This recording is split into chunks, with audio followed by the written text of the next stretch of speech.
Halo teman-teman, selamat datang di channel Misteri Malam. Hari ini kami memiliki beberapa konten yang sangat spesial untuk Anda. Pastikan untuk tetap mengikuti sampai akhir karena kita akan membahas cerita horor dan banyak hal menarik. Sebelum ke cerita, pastikan teman-teman gak nonton sendiri, jadi tanpa basa-basi lagi. Sopir truk dan temannya yang melakukan perjalanan jauh hanya dengan satu temannya.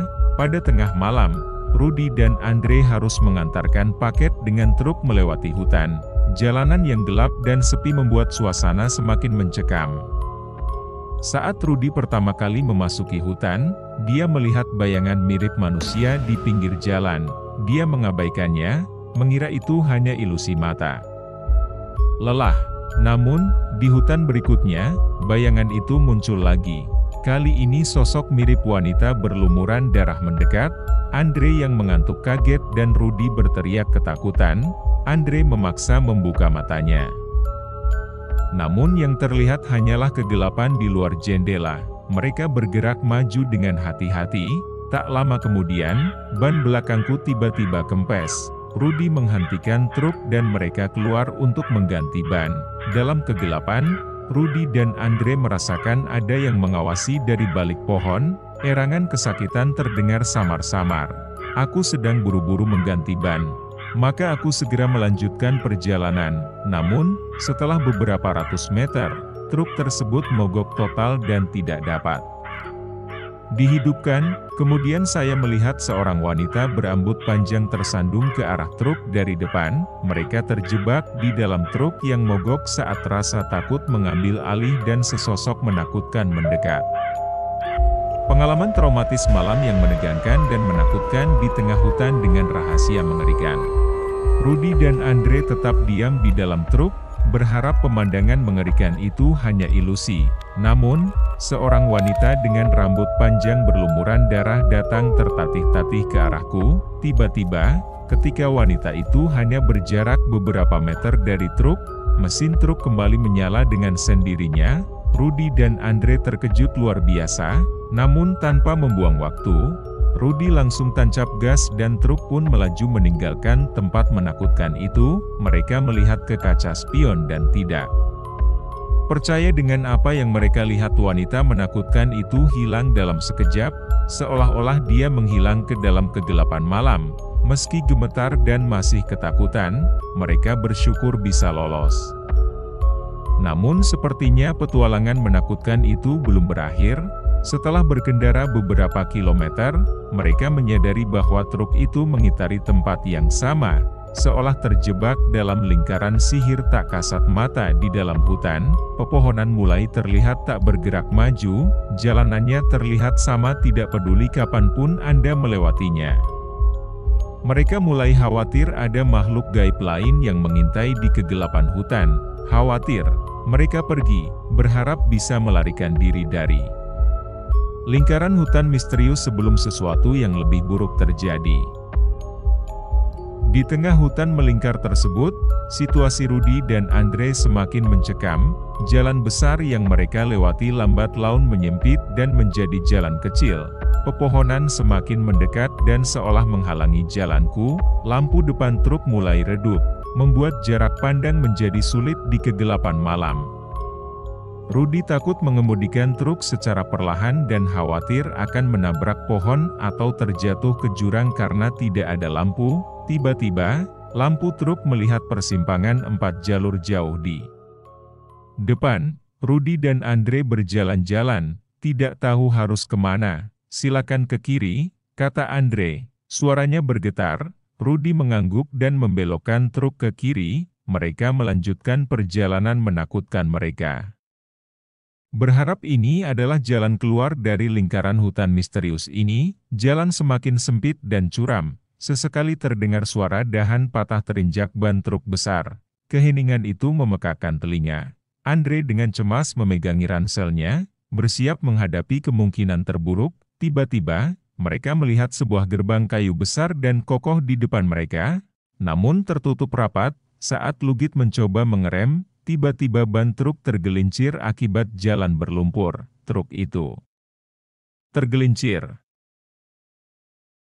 Truk tersebut oleng dan ban tergelincir di jalan berlumpur sehingga menyebabkan Rudy tergelincir parah. Andre terhuyung ke depan, hampir terbang keluar jika dia tidak berpegangan pada dashboard. Ban truk tenggelam akibat tanah berlumpur sehingga tidak bisa melaju-maju atau mundur. Sial, kita terjebak, Rudy mengumpat frustasi sambil terus mengemudikan truknya. Untungnya, setelah beberapa menit berjuang, mereka akhirnya berhasil membalikkan arah truk tersebut. Rudy menginjak pedal gas untuk mundur, ingin kembali ke perempatan untuk mencari rute lain. Sesampainya di perempatan, aku melihat cahaya kuning pucat di kejauhan, seperti lampu desa. Rudy memutuskan untuk menuju ke arah cahaya tersebut. Berharap ada warga yang bisa membantunya melarikan diri dari hutan terkutuk ini. Saat kami sampai desa tampak sangat sepi dan sepi. Cahaya kuning samar muncul dari lampu jalan di jarak yang cukup jauh. Tidak ada satupun jejak kehidupan di desa tersebut. Menurutmu tidak apa-apa kalau aku mampir sebentar? Tanya Andre memecah kesunyian. Saya kira begitu. Setidaknya Anda bisa mendapatkan bantuan berjalan dan senter, jawab Rudy. Mereka menghentikan truk dan melarikan diri dengan peralatan seadanya. Bulu kuduk mereka berdiri tegak saat mereka berjalan dengan tenang melewati desa yang tenang dan mistis, memberikan suasana yang menakutkan. Rudy dan Andre dengan hati-hati berjalan melewati desa yang sepi. Lampu kuning redup semakin menambah suasana horor. Tiba-tiba, sesosok tubuh besar dan menakutkan muncul di belakang rumah, membuat mereka sangat terkejut. Hantu raksasa dengan mata terbuka lebar dan mulut lebar mengeluarkan suara gemuruh yang memekakkan telinga. Refleks Andre berteriak ketakutan, dan Rudy terdiam sesaat sebelum berteriak, lari ke truk. Mereka berlari dengan panik ke arah parkir truk. Rudy segera mengambil kunci dan menyalakan mesin. Roh Agung mendekat dengan langkah berat, menghentakkan tanah. Begitu pintu truk tertutup, Rudy menginjak pedal gas dan truk melaju meninggalkan desa menakutkan itu dengan kecepatan penuh. Mereka melewati lampu kuning yang tampak menyeberang jalan dengan cepat. Saat Andre mendongak dari kaca spion, ia terkejut melihat seorang wanita berambut panjang berlumuran darah mengejarnya dari kejauhan. Tubuhnya bergoyang dengan langkah goyah, seperti sedang berusaha mengejar truk. Rudy, ada hantu perempuan sialan yang menghantui kita. Andre berteriak ketakutan. Rudy melihat ke kaca spion dan menggelengkan kepalanya tak percaya. Aku tidak melihat apa-apa. Andre, truk itu melaju semakin jauh dari kawasan hutan, namun mereka sepertinya tidak mempermasalahkan penampilannya yang menyeramkan. Seorang anak kecil dengan wajah ketakutan sedang menatap truk itu dari pinggir jalan. Kemudian, muncul sesosok tubuh dengan kulit terkelupas berjalan mengitari truk. Rudy begitu ketakutan sehingga dia menginjak pedal gas semakin dalam.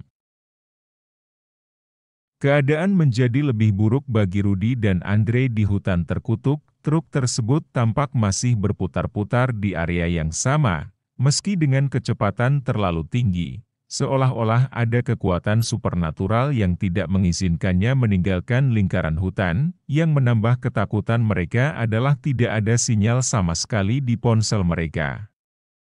Tidak ada akses komunikasi ke dunia luar untuk meminta bantuan. Tiba-tiba, kabut tebal menutupi jalan di depan mereka, jarak pandang hanya beberapa meter. Rudy takut memperlambat mobilnya. Menurutku sebaiknya kita berhenti sebentar sampai kabutnya hilang, usul Rudy cemas. Sebelum Andre sempat menjawab, tiba-tiba ia berteriak ketakutan. Rudy, lihat, di balik kabut, samar-samar aku melihat sesosok hitam berjalan perlahan di jalan, tingginya hampir sama dengan truk mereka. Aku melihat pemandangan yang menakutkan. Rudy membuka matanya, ngeri. Jantungnya hampir melompat keluar dari dadanya, seolah menghadapi malapetaka ini belum cukup. Beberapa hantu lain muncul dari kiri dan kanan. Bayangan hitam panjang, anak-anak kecil dengan kepala bengkok, dan bahkan kerangka manusia berjalan berkeliaran di sekitar truk. Rudy menginjak pedal gas dengan sekuat tenaga. mencoba melarikan diri dari ruang ajaib ini secepat mungkin. Saat saya mengikuti kecepatan truk dalam kegelapan, saya mendengar jeritan memilukan datang dari balik kabut. Setelah berputar balik, Rudy mendapati kabar buruk, tangki bahan bakar truk mereka tinggal tersisa 1 bar di speedometer. Pasokan solar hampir habis total di tengah petualangan mengerikan ini. Astaga Andre, kita kehabisan bahan bakar. Ayo kita tancap gas sejauh mungkin sebelum mesin benar-benar mati, seru Rudy panik. Rudy menginjak pedal gas dalam-dalam, berusaha memeras sisa-sisa solar di tangki. Truk melaju kencang meninggalkan kawasan angker hutan itu secepat mungkin, namun baru beberapa kilometer, mesin truk mulai terdengar berbet dan akhirnya mati total. Momentum membuat truk masih melaju perlahan hingga akhirnya benar-benar berhenti di tengah jalanan yang lengang, namun di depan sana. Rudy dan Andre melihat cahaya remang berwarna kuning yang sepertinya berasal dari sebuah warung. Andre, lihat. Mungkin kita bisa mengisi bahan bakar di sana. Mereka pun bergegas turun dan berlari menuju warung remang-remang itu. Di depan bangunan kecil berlampukan cahaya kuning. Tampak seorang nenek tua berjubah duduk di balik meja konter. Wajahnya samar tak terlihat jelas dalam remang cahaya. Permisi Nek, apakah di sini kami bisa mengisi bahan bakar? Tanya Rudy terbata, masih dibayangi ketakutan pengalaman mengerikan sebelumnya. Sang nenek hanya mengangguk dalam diam. Tak ada jawaban verbal darinya, tapi Rudy menangkap isyarat itu sebagai tanda mengiyakan permintaannya. Rudy dan Andre lega bukan main akhirnya menemukan tempat mengisi bahan bakar di tengah kesunyian ini. Mereka pun segera mengisi tangki truk untuk bisa melanjutkan perjalanan meninggalkan daerah angker itu secepat mungkin. Setelah mengisi penuh tangki bahan bakar di warung misterius milik nenek tua berjubah itu, Rudy dan Andre pun bergegas melanjutkan perjalanan dengan perasaan sedikit lega. Mereka sudah tak sabar untuk segera terbebas dari hutan angker yang selama ini seperti memenjara mereka dalam lingkaran tak berujung. Rudy memacu truk sekencang mungkin meninggalkan area hutan tersebut. Sesekali ia melirik was-was ke spion, khawatir penampakan-penampakan mengerikan itu masih membuntuti. Namun untunglah tak ada lagi bayangan atau sosok mencurigakan yang terlihat. Setelah menempuh beberapa kilometer, pemandangan di sekitar mulai berubah. Dari kejauhan, lampu-lampu kota mulai nampak bersinar terang. Semakin dekat, mereka melihat tanda-tanda peradaban seperti bangunan-bangunan dan kendaraan lain yang berlalu lalang. Akhirnya setelah melewati gerbang besar, mereka terbebas total dari wilayah hutan angker tadi. Jalanan lebar dan ramai dengan hiruk-pikuk aktivitas manusia benar-benar melegakan jiwa. Kita selamat Andre. Akhirnya kita keluar dari neraka itu, seru Rudy bersyukur luar biasa. Andre menghempaskan punggungnya ke sandaran jok, lega bukan main. Ia masih ngeri mengingat pengalaman traumatisnya di hutan terkutuk yang mereka lalui. Kini dengan bahan bakar terisi dan jalur benar sudah di depan mata, mereka tinggal melanjutkan perjalanan menyusuri jalanan ramai untuk mencapai tujuan dengan selamat. Tak akan ada lagi kengerian mengintai di balik kegelapan sepanjang malam itu. Setelah berhasil meloloskan diri dari pengalaman mengerikan di hutan angker, Rudy dan Andre masih merasa penasaran dengan sosok misterius nenek berjubah penjual bahan bakar yang mereka temui sebelumnya. Apakah nenek itu benar-benar manusia atau malah makhluk supernatural lainnya? Setelah mengemudi cukup jauh dari hutan tersebut, Rudy memutuskan untuk mampir di sebuah warung makan sederhana di pinggir jalan. Selain untuk mengistirahatkan badan dan mengisi tenaga, ia juga berharap bisa mencari informasi tentang misteri nenek misterius itu. Ayo kita berhenti dulu di warung itu Andre. Mesinnya juga perlu didinginkan setelah perjalanan panjang barusan, ujar Rudy sambil menepikan truk. Mereka pun masuk ke warung makan dan memesan makanan dan minuman. Setelah menyantap hidangan, Rudy memberanikan diri bertanya kepada bapak pemilik warung, "Permisi Pak, bolehkah saya bertanya? Di jalur ini, apakah ada warung atau rumah yang dijaga oleh seorang nenek tua berjubah dengan cahaya remang kuning?" Bapak pemilik warung itu tampak mengerutkan keningnya sejenak, lalu menggeleng pelan, "Setahu saya tidak ada rumah seperti yang Anda maksud di sekitar sini. Hanya beberapa warung sederhana seperti milik saya ini saja." Rudi dan Andre saling pandang dengan raut kebingungan. Jika tidak ada rumah atau warung seperti yang mereka temui sebelumnya, lalu siapakah gerangan nenek berjubah misterius penjual bahan bakar itu? "Kalau boleh tahu, apa yang membuat Anda bertanya seperti itu?" tanya si pemilik warung dengan nada penasaran. Rudi lalu menceritakan kilas balik pengalaman mistis mereka di hutan angker dengan semua penampakan horornya. Tentu saja bapak pemilik warung itu termangu mendengar kisah mencengangkan itu. Hingga akhirnya dia berkata. Pria pemilik warung itu mendengarkan cerita Rudi dan Andre dengan seksama. Wajahnya tampak serius dan turut merasa ngeri dengan pengalaman mengerikan yang mereka alami di hutan angker tersebut. Setelah Rudi selesai bercerita, pria itu terdiam sejenak, seperti tengah mengumpulkan pikirannya. Lalu dengan nada yang sedikit mengeram, dia berkata, "Kalian benar-benar beruntung bisa selamat dari hutan terkutuk itu. Sudah lama tempat itu dihindari penduduk sekitar karena menurut legenda, hutan itu dihuni oleh arwah-arwah jahat dan makhluk supernatural yang tak bisa dilihat manusia biasa. Jika dugaanku benar, kemungkinan besar sosok nenek berjubah yang kalian temui itu adalah salah satu makhluk penghuni hutan tersebut, yang berusaha menjerumuskan kalian lebih jauh ke dalam lingkaran setan di dalam hutan dengan cara memberi bahan bakar." Rudi dan Andre saling pandang dengan wajah pucat pasi. Ternyata firasat mereka tentang nenek berjubah itu tidak meyakinkan terbukti benar. "Syukurlah kalian berhasil lolos dari perangkapnya dan sekarang sudah kembali ke jalur yang benar," sambung pria pemilik warung. "Saran saya, jangan pernah mendekati hutan itu lagi, terlebih pada malam hari. Kalian sudah cukup beruntung bisa hidup untuk menceritakan pengalaman mengerikan ini." Mendengar penjelasan itu, Rudi dan Andre hanya bisa bergidik ngeri sembari mengiyakan dalam hati untuk menjauhi hutan terkutuk itu untuk selamanya. Setelah tiba di kota tujuan, Rudi dan Andre masih diselimuti rasa penasaran dan horor akan pengalaman aneh yang mereka lalui di hutan terkutuk. Namun ada satu hal lagi yang menambah rasa syok mereka. Saat memeriksa kondisi truk mereka, alangkah terkejutnya Rudi dan Andre mendapati truk itu bersih seperti baru. Tidak ada bekas lumpur atau kotoran yang menempel seperti yang seharusnya ada setelah melewati jalanan becek dan berlumpur di hutan angker itu. Ban-ban truk yang tadinya sempat terperosok dan membuat mereka harus bergulat mengeluarkannya, kini kembali utuh tak bernoda sedikit pun.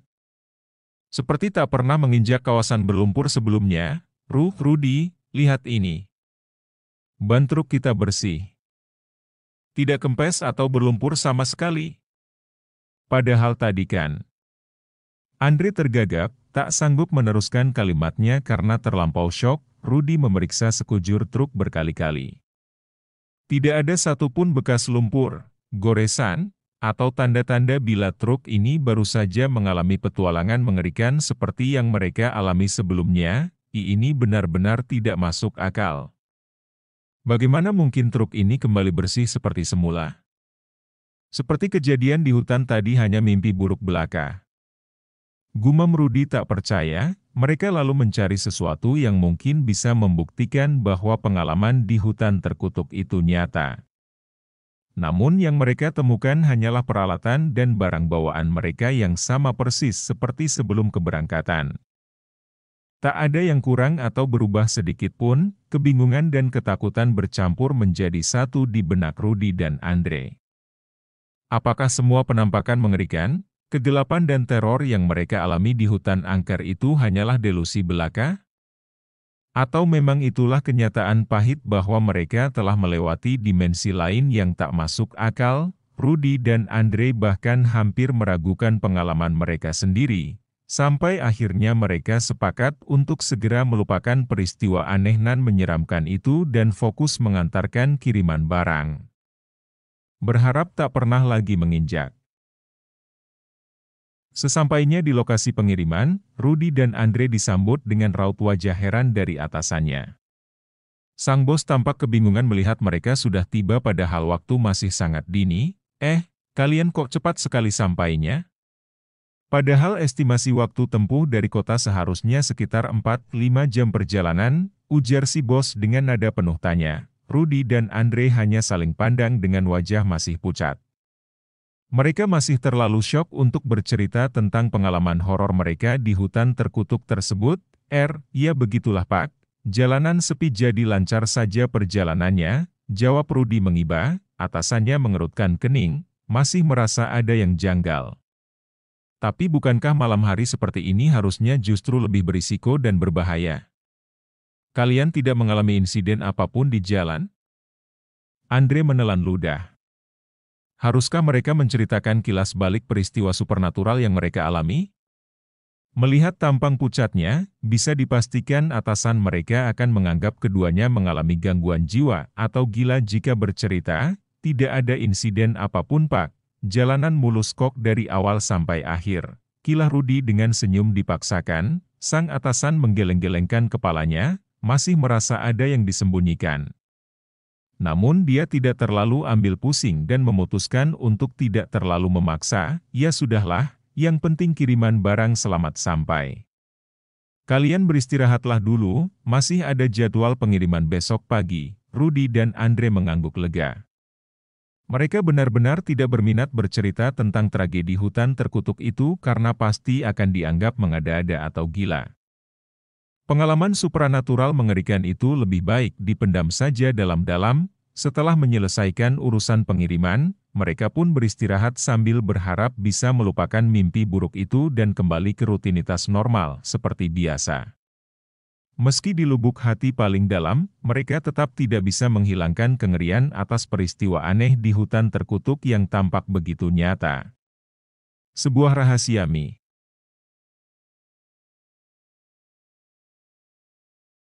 Terima kasih telah menonton video ini.